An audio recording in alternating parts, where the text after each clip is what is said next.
Hello bro, কি অবস্থা? এইবারও কি তোমরা ফুটবল বিশ্বকাপ খেলতে হ্যান্ডবল টিম পাঠাইছো? মানে তোমাদের দলের কি এবারও স্পন্সর 7 আপ করতেছে? আরে কি যে বলো, এবার হেক্সা হবে, হেক্সা। আরে রাখো তোমার হেক্সা, এই হেক্সা হইতে হইতে উগান্ডা বিশ্ব চ্যাম্পিয়ন হয়ে যাবে। আরে তোমরা কি শুরু করলা? এই এক কথা আর কয় বছর বলতে থাকবা? সত্য কথা দিনে 14 বার বলা যায়। হ্যাঁ, সত্য কথার এটাই নিয়ম। আরে অনেক তো ব্রাজিল দেখলা, আর্জেন্টিনা দেখলা, এবার না হয় ধুর ধুর। এই যে প্রতিবার বিশ্বকাপ এলেই ব্রাজিল সেরা নাকি আর্জেন্টিনা এই নিয়ে তর্ক চলতে থাকে, এর শুরুটা কিভাবে জানেন? চায়ের কাপে যুদ্ধ বা মাঠে ফুটবলের লড়াই নয়, আক্ষরিক অর্থেই যুদ্ধে জড়িয়েছিল লাতিন আমেরিকার দুই দেশ ব্রাজিল এবং আর্জেন্টিনা। প্রায় 200 বছর আগে 1825 সালে সদ্য স্বাধীন হওয়া ব্রাজিল সিসপ্লাটিনা অঞ্চল দখল করে।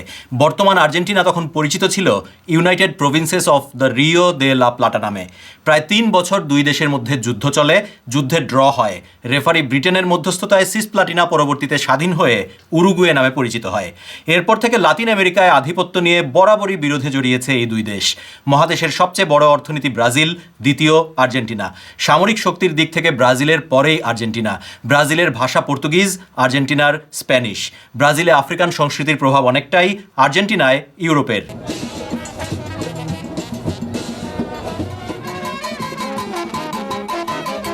Años se olvida el dolor, en caravana los recuerdos pasan con una estela dulce de emoción. কে সেরা এই মর্যাদার লড়াইটা আক্ষরিক যুদ্ধ থেকে ধীরে ধীরে ফুটবলের লড়াইয়ে রূপ নেয়। ব্রাজিলের আছে কালো মানিক পেলে, তো আর্জেন্টিনার আছে স্বর্ণবালক মারাদোনা। প্রায় 100 বছর আগে 1914 সালে প্রথম আনুষ্ঠানিক ম্যাচে মুখোমুখি হয়েছিল দুই দেশ। সেই ম্যাচে আর্জেন্টিনা জিতেছিল 3-0 গোলে। এরপর থেকে নানা আয়োজনে এই দুই দল মুখোমুখি হয় এবং প্রায়ই সমর্থকদের মধ্যে সংঘর্ষের ঘটনা ঘটতে থাকে। 1925 সালের 25 ডিসেম্বর আর্জেন্টিনার বুয়েনোস আইরেসের স্পোর্টিভো বারাকা স্টেডিয়াম, এখনকার কোপা আমেরিকার নাম ছিল সাউথ আমেরিকান চ্যাম্পিয়নশিপ।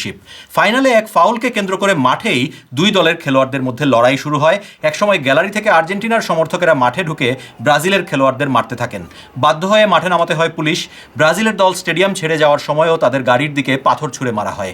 এই টুর্নামেন্টে চ্যাম্পিয়ন হয়েছিল আর্জেন্টিনা।